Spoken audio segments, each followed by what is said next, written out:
ಮಾಡಿದಂಥ ಪ್ರಿಡಿಕ್ಷನ್ನು 100% ಪಕ್ಕಾ ಫಿಟ್ ಆಗ್ತಾ ಇದೆ. ನಿನ್ನೆ ನಾನು ಪ್ರಿಡಿಕ್ಷನ್ ಮಾಡಿದಾಗ ಹೇಳಿದ್ದೆ, ಈ ಗುಜರಾತ್ನವರು ಟಾಸ್ ಗೆದ್ರೆ ಮಾತ್ರ RCBಗೆ ಫಸ್ಟ್ ಬ್ಯಾಟಿಂಗ್ ಕೊಡ್ತಾರೆ, RCBನವರು ಟಾಸ್ ಗೆದ್ರೆ ಗುಜರಾತ್ನವ್ರಿಗೆ ಬ್ಯಾಟಿಂಗ್ ಕೊಡ್ತಾರೆ ಅಂತ. ಅದೇ ಥರನೇ ಆಗೋಯ್ತು.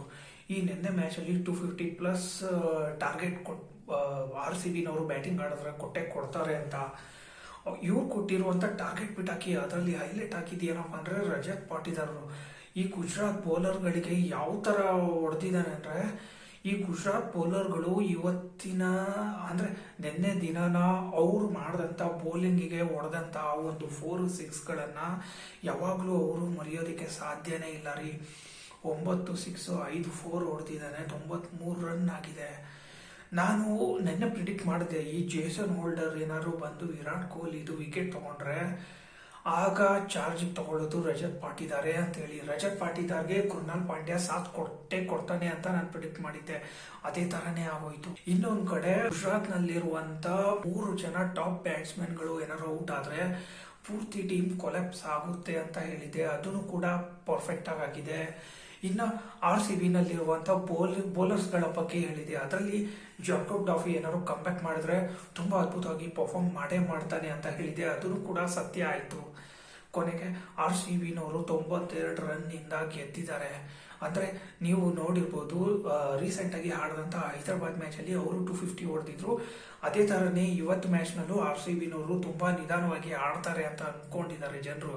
ಆದರೆ ಅವ್ರಿಗೇನು ಗೊತ್ತು ರೀ, ಇದು ಲೀಗ್ ಮ್ಯಾಚ್ ಅಲ್ಲ ಗುರು, ಇದು ಕ್ವಾಲಿಫೈಯರ್ ಮ್ಯಾಚು. ಈ ಕ್ವಾಲಿಫೈಯರ್ ಮ್ಯಾಚಲ್ಲಿ ಆಡೋದಕ್ಕೆ ಅವಕಾಶ ಸಿಕ್ಕಾಗ RCB ಬ್ಯಾಟ್ಸ್ಮನ್ಗಳು ಅಷ್ಟೊಂದು ಸುಲಭವಾಗಿ ಬಿಡ್ತಾರ? ಅದು ಗುಜರಾತ್ ಬೌಲರ್ಸ್ಗಳು ಈ ಸೀಸನಲ್ಲೇ ಸಿಕ್ಕಾಪಟ್ಟೆ ಟಫೆಸ್ಟ್ ಬೌಲರ್ಸ್ಗಳು ಅಂತ ಹೇಳ್ತಾ ಇದ್ದಾರೆ. ಅದರಲ್ಲೂ ಸೀಮ್ ಬೌಲರ್ಸ್ಗಳು, ಯಾರು ಫಾಸ್ಟ್ ಬೌಲರ್ಸ್ಗಳು ಇದ್ದಾರಲ್ವ, ಅವ್ರ ಎದುರುಗಡೆ ಯಾವ ಬ್ಯಾಟ್ಸ್ಮನ್ಗಳು ನಿಂತಿಲ್ಲ ಅಂತ ಹೇಳ್ತಾ ಇದ್ರು. ಆದರೆ RCBನಲ್ಲಿರುವಂಥ ಬ್ಯಾಟ್ಸ್ಮನ್ಗಳು ಅದೇ ಫಾಸ್ಟ್ ಬೌಲರ್ಸ್ಗಳನ್ನು ತರಾಟೆಗೆ ತಗೊಂಡಿದ್ದಾರೆ. ಅಂದರೆ ನೀವು ನೆನ್ನೆ ನೋಡ್ತಾ ಇರ್ಬೋದು, ಅದರಲ್ಲೂ ರಜತ್ ಪಾಟಿದಾರ್, ಕೃಣಾಲ್ ಪಾಂಡ್ಯ ಇವರು ಹೊಡಿತಾ ಇದ್ದಂಥ 4-6ಗಳು ನೋಡಿದ್ರೆ ಬೌಲರ್ಸ್ಗಳಿಗೆ ಸ್ವಲ್ಪನೂ ಕರುಣೆ ಇವರು ತೋರಿಸಿಲ್ಲ. ಅಂದರೆ ಇವ್ರು ಕಣ್ಣೆದುರುಗಡೆ ಬಾಲ್ ಬರುತ್ತೆ, ಇವರು ಆ ಬಾಲ್ನ ಬೌಂಡ್ರಿಗೆ ತಳ್ತಾರೆ, ಅಷ್ಟೇ ಇವರು ಯೋಚನೆ ಮಾಡ್ತಾ ಇದ್ರು. ಅಂದರೆ ಈ ನಿನ್ನೆ ಮ್ಯಾಚ್ ಕಂಪ್ಲೀಟ್ ಆಗಿದ ಮೇಲೆ RCB ಟೀಮ್ ಬಗ್ಗೆ ಎದುರಾಳಿಗಳು ಆಡೋದಿಕ್ಕೆ ಬಂದಾಗ ಒನ್ ಟೈಮ್ ಯೋಚನೆ ಮಾಡ್ತಾರೆ. ಇವ್ರ ಎದುರುಗಡೆ ಹೇಗಪ್ಪ ಬೌಲಿಂಗ್ ಮಾಡೋದು, ಬೈ ಚಾನ್ಸ್ ರನ್ಗಳನ್ನು ನೋಡಿದ್ರು ಡಿಫೆಂಡ್ ಮಾಡೋದು ಹೇಗೆ ಅನ್ನೋದು ಜನರ ತಲೆನಲ್ಲಿ ಓಡ್ತಾ ಇರುತ್ತೆ. ಅದರಲ್ಲೂ ಈ ನಿನ್ನೆ ಮ್ಯಾಚಲ್ಲಿ RCB ಪರ್ಫಾರ್ಮೆನ್ಸ್ ನೋಡಿದ ಮೇಲಂತರೂ ಈ ರಿವ್ಯೂ ಮಾಡೋರು ಎಲ್ಲರಿಗೂ ತಲೆ ಕಟ್ಟೋಗ್ಬಿಟ್ಟಿದೆ. ಏನಪ್ಪ ಇದು, ನಾವು ಎಕ್ಸ್ಪೆಕ್ಟ್ ಮಾಡಿದ್ಕಿಂತ ತುಂಬ ಖತರ್ನಾಕ್ ಇದೆ RCB ಟೀಮ್ ಅಂತೇಳಿ. ಅಂದರೆ ಕೊನೆಗೂ ನಾವು ಈ ಗುಜರಾತ್ ಎದುರುಗಡೆ ಆಡ್ಬಿಟ್ಟು ಈ ಮ್ಯಾಚ್ನ ಗೆದ್ದಿದ್ದಾಯ್ತು. ಇನ್ನು ಫೈನಲ್ ಒಂದು ಆಗೋದು ಬಾಕಿ ಇದೆ. ನಾನು ನಿನ್ನೆ ಏನು ಪ್ರಿಡಿಕ್ಟ್ ಮಾಡಿದ್ದೆ ಗೊತ್ತಾ, ನಿನ್ನೆ ಮ್ಯಾಚು ಒನ್ ಸೈಡ್ ಆಗುತ್ತೆ. ಒನ್ ಸೈಡ್ ಆಗೋದಕ್ಕೂ ಕೂಡ ಒಂದು ಕಾರಣ ಇತ್ತು. ಯಾಕೆಂದರೆ ಈ 18 ವರ್ಷದಿಂದ ಎಷ್ಟೋ ಫೈನಲ್ಗಳಿಗೆ ಬಂದು ಲಾಸ್ಟ್ ಮೂಮೆಂಟಲ್ಲಿ RCBನವ್ರು ಸೋತೋಗಿದ್ದಾರೆ. ಹಂಗಾಗಿ ಈ ಸೀಸನಲ್ಲೂ ಕೂಡ ಈ RCB ಟೀಮ್ನವರು ಸ್ಟ್ರಗಲ್ ಮಾಡದೆ ಗೆಲ್ತಾರೆ ಅಂತ ಹೇಳಿದೆ. ನಿನ್ನೆ ಮ್ಯಾಚಲ್ಲಿ ಅದೇ ಥರನೇ ಆಗಿದೆ. ಈ ಜೇಸನ್ ಹೋಲ್ಡರ್ ಬೌಲಿಂಗ್ ಬಗ್ಗೆನೂ ಹೇಳಿದ್ದೆ. ಈ ಜೇಸನ್ ಹೋಲ್ಡರ್ ಏನಾದ್ರು ಟ್ರಿಕ್ಸ್ ಮಾಡಿ ವಿರಾಟ್ ಕೊಹ್ಲಿನ ಔಟ್ ಮಾಡ್ತಾನೆ ಅಂತ. ಆದರೆ ಈ ಜೇಸನ್ ಹೋಲ್ಡರ್ಗೆ ಏನು ಗೊತ್ತು, ರಜತ್ ಪಾಟಿದಾರ್ ಕೂಡ ಒಬ್ಬ ಇದ್ದಾನೆ, ಸೀಕ್ರೆಟ್ ಅಸ್ತ್ರ ಅಂತೇಳಿ. ಕೊನೆಗೆ ನೋಡಿ, ಅದೇ ರಜತ್ ಪಾಟಿದಾರ್ ಕಡೆಯಿಂದ ರನ್ಗಳನ್ನ ಬಂದು ನಾವು 254 ಟಾರ್ಗೆಟ್ ಕೊಟ್ಟಿದ್ದನ್ನ ಈ ಗುಜರಾತ್ ಬ್ಯಾಟ್ಸ್ಮನ್ಗಳಿಗೆ ಹೊಡೆಯೋದಕ್ಕೆ ಆಗೇ ಇಲ್ಲ.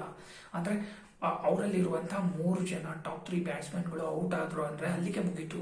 ಅವರ ಟೀಮ್ನಲ್ಲಿ ಬೇರೆ ಯಾವ ಬ್ಯಾಟ್ಸ್ಮನ್ಗಳು ಅಂತ ಹೇಳ್ಕೊಳ್ಳುವಂಥ ರನ್ಗಳನ್ನು ಹೊಡೆಯೋದಿಲ್ಲ. ಆದರೂ ನಿನ್ನೆ ಮ್ಯಾಚಲ್ಲಿ ಈ ರಾಹುಲ್ ತೆವಾಟಿಯಾ ಬಿಟ್ಟರೆ ಬೇರೆ ಯಾರ ಕೈನಲ್ಲೂ ರನ್ ಹೊಡೆಯೋದಕ್ಕೆ ಆಗಿಲ್ಲ. ಇನ್ನು ಗುಜರಾತ್ ಬ್ಯಾಟ್ಸ್ಮನ್ಗಳ ಬಗ್ಗೆ ಬಿಟ್ಟಾಕಿ ಬೌಲರ್ಸ್ಗಳು, ಅವರಿಗಂತೂ ಚಳಿ ಜ್ವರ ಬಂದ್ಬಿಟ್ಟಿದೆ. ಅಂದರೆ ಅವರಲ್ಲಿ ಇಲ್ಲದೆ ಇರುವಂಥ ಭೂತಗಳನ್ನು ಇವರು 4-6 ರನ್ಗಳನ್ನು ಹೊಡೆದು ಬಿಡಿಸಿದ್ದಾರೆ.